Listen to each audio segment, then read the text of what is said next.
Cool. So that's that. Let's do some questions. Okay, Katie, if you keep commenting on blogs, pushing your website, does it become spammy, and do people get tired of seeing you?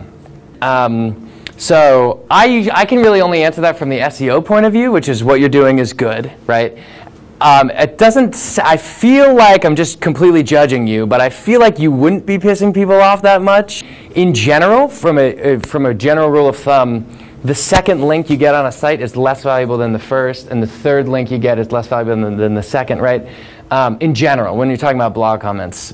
But don't forget about traffic. I mean, if you're, the people clicking on the links coming to your site, it can be a great source of traffic, especially if you're contributing to the conversation.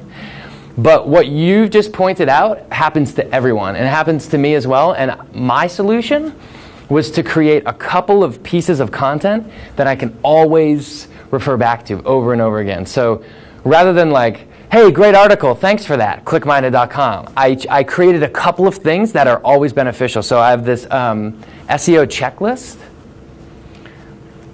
right, which is free tools and guides, the SEO checklist. So this is just like a big checklist that every time you launch a new site, you should use this, right? And it's like a big list of things that you can do, and people love that. And I feel like I've been able to weave this into a comment over and over and over again. So rather than say, clickminded.com does this, I say, nice post, by the way, if you're launching a new site, here's an SEO checklist. And when you do something like this and you're linking to something that's pretty good, moderators always approve it too. So if you have, the other thing is I have case studies up here, and sometimes I try and find ways to weave them in, like, make it interesting. So rather than just making it very promotional, I kind of, not pretend, but I offer something that people might benefit from. So if you're worried about exhausting that a little bit, I would recommend pointing those people to something that's really cool, like a sweet infographic or a list of resources, something like that. And maybe it'll clear your guilty conscience of over commenting. But it sounds to me like you're fine. I wouldn't worry about it that much. But everyone has to deal with that, for sure. Barca, am I pronouncing that right? Does cross-linking within your site help in SEO?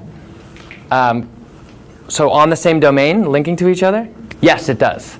It's very helpful. So that's called internal linking.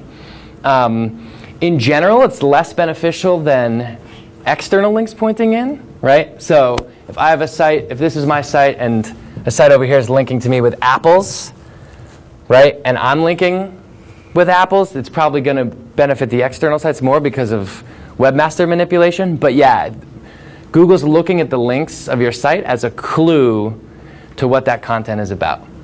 So you always want to be linking with your keywords and not generic phrases like click here or this website or try this or link. You usually want to be as descriptive as you can. Cool? How valuable are Twitter and Facebook links for SEO compared to blog comments? Debian? Did I get that right? Debian. Sorry, man. That is a badass Twitter picture. Look at this guy. What a boss. Oh, yeah. All right. Men in Black over here. Nice. How valuable are Twitter and Facebook links for SEO compared to blog comments? That's a really good question. They're definitely not apples to apples. So social media signals are really, really good. You want a lot of them. You want them to be relevant, and you want them to be natural. But in general, getting something to go viral is more beneficial than blog comments. The tricky part is you'd almost never be able to say which one would do better. It's all contextual. It's all dependent upon your situation, right? So, and the other thing is that you'd never want to only do one kind of link building either, right? So you don't, if you have 100 links and all 100 links are blog comments, that looks unnatural. If you have 100 links and all 100 links are Twitter links, that's not good either. You want a healthy mix of everything. Why does Google disregard donate for links link building? This seems like a win-win strategy, right?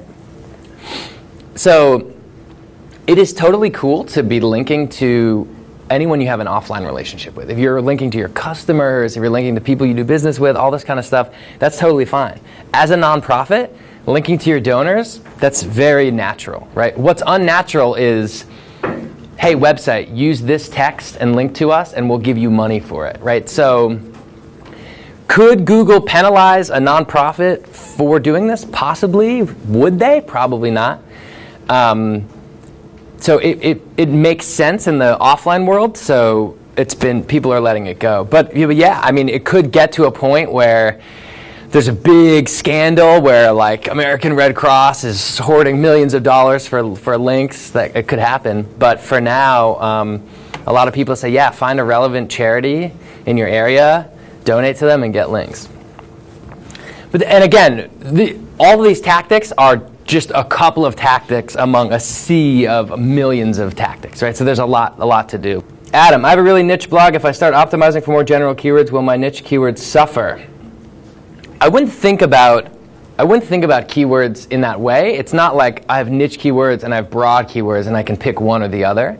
You can optimize, because you think about it, when you're writing all this content, you're optimizing for a couple of keywords, but you're accidentally optimizing for every other word you've written. Each page is its own entity, you know. So it's not like you'd start optimizing for a broad keyword on another page and that would hurt you on work you've previously done. I'm a huge fan of experimentation. So if you want to give it a test shot, write a new post and give it a test shot. I'm totally cool with that strategy. I don't think you'd suffer. How do we get rid of poor backlinks that reduce quality score? So bad links pointing to your site? Yeah. I think we covered that in the last one, but we can go through it again. There's a couple different ways to do it. The first is to just email the webmaster and say, that didn't work. So the next, is it pointing to a page on your site or the root domain? Page. A page on your site.